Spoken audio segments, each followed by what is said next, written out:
Revelation chapter 6, verse 12 and 13. Now behold, when he had opened the sixth seal, and lo, there was a great earthquake, and the sun became black as sackcloth of hair, and the moon became as blood, and the stars of heaven fell into the earth, even as a fig tree casteth untimely figs, which when she is shaken of a mighty wind. That's Revelation chapter 6, verse 12 and 13.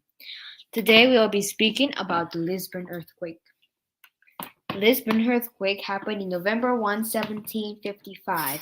And before we go to the Lisbon, we will just make a little bit more summary. Did you notice Revelation 6:12 actually puts it in the order it happened? It says there was a great earthquake, and then what did John write? First, there was a great earthquake, 1755. Then the sun became as black later on, and a few years later, I think in 1780 we had the dark day of 19th of the May, and then the stars fell from heaven in November 13, 1833. That's proof that the Bible is always accurate. This is just what happened. So first we got the Great Earthquake, which is Lisbon earthquake, on November 1, 1755. We first had the terrible earthquake. Then we had the second one, which was the dark day of May 19, 1780. Just about 4, my birthday is the 23rd. Just was like 4 days before my birthday. When I was not born in 1780. If not, I'll be a very, very old man. I'll probably be the oldest man in the world. And number 3, we have the falling stars of the 13th of May, 1833. 13th of November, rather.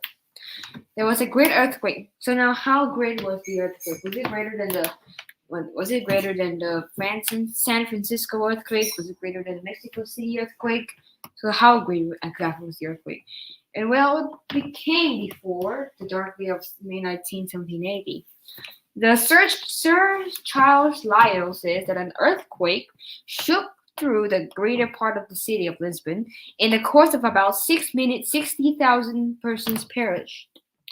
The sea first retired and laid the bar dry, and then rolled in, rising 50 feet or more above its ordinary level. The area over which this convulsion extended is very remarkable. That's Principles of Geology, edition 1872, volume 2, page 147. Page 147, 148. So we had the Lisbon earthquake. Before the earthquake, there was another giant tsunami. The tsunami, if you know how tsunami occurs, there's like an underground earthquake called the tsunami, then the water comes in. The seas will roll out first, like and then people will go, "Whoa, what's happening?" Be careful, don't do that, because then the seas will roll in. It'll be like a tsunami coming really, really far. That's why you call it tsunami. First, we had a tsunami, then Encyclopedia Britannica in 1945 estimates the deaths at a lower figure, but says the effects of the quake was felt from Scotland to Asia Minor, and the distinctive feature of the Lisbon earthquake was the agitation of inland lakes and streams far beyond the disturbed area.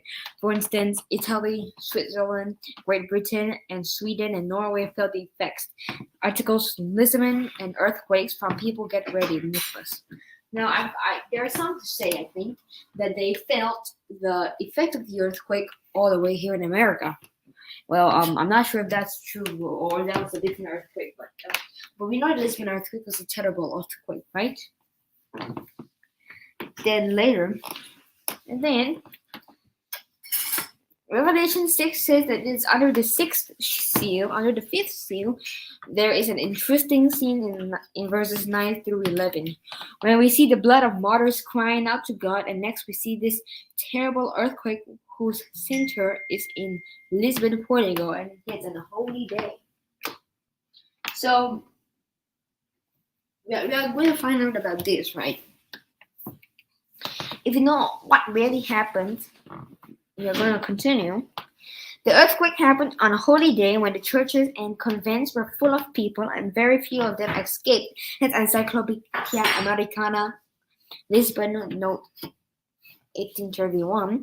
And and it has been estimated that 90,000 people lost their lives on that fatal day. So on that day, 90,000 people lost their lives, and a total of 6 minutes, 60,000 people died.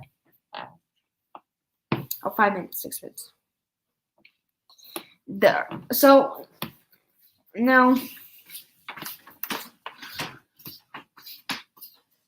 now this quote will be from the book of the Great Controversy, 1888 edition, page 305. At Lisbon, a sound of thunder was heard underground, which was the earthquake, and immediately afterward, a violent shock threw down the greater part of that city. In the course of about 6 minutes, 60,000 persons perished. The first sea retired and laid the bar dry. It then rolled in, rising 50 feet above its ordinary level.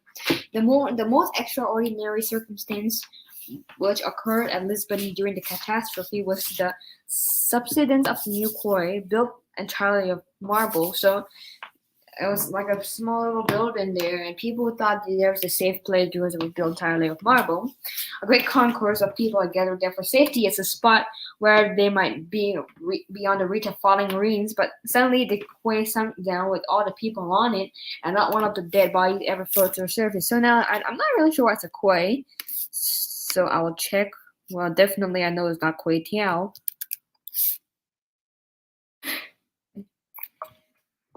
So it's like a wharf. Oh.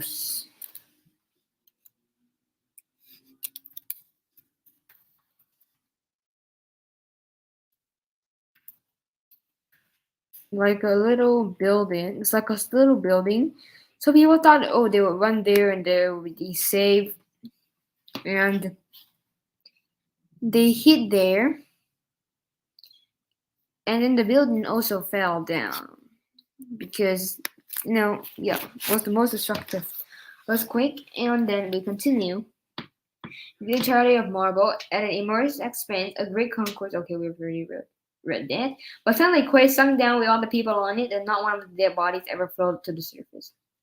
The shock of the earthquake was instantly followed by the fall of every church and convent, also all the large and public buildings and 1/4 of the houses.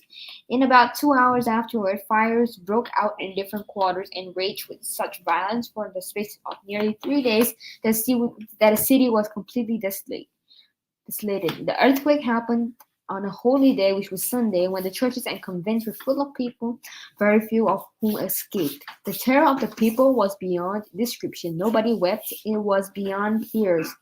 They ran hither and thither, delirious with horror and astonishment, beating their faces and breasts, crying misericordiam. The words at an end. So what happened? See, they were when the earthquake hit, everyone was like running nuts.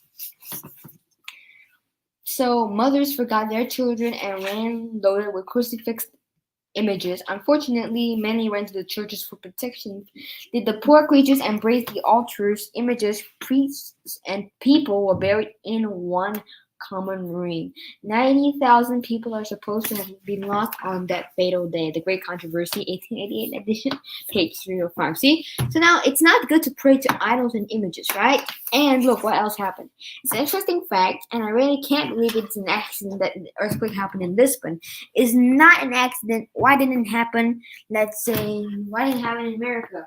Or in Mexico, or Canada, or other countries, like maybe Australia, or New Zealand, or Papua New Guinea, or other places?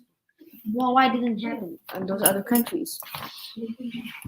It was not an accident, because there was a persecution. Remember the persecution of God's people? That was where the faithful Christians, where it started from there, and then went all over the world. So God cares about his children. Okay, 10:45, next topic.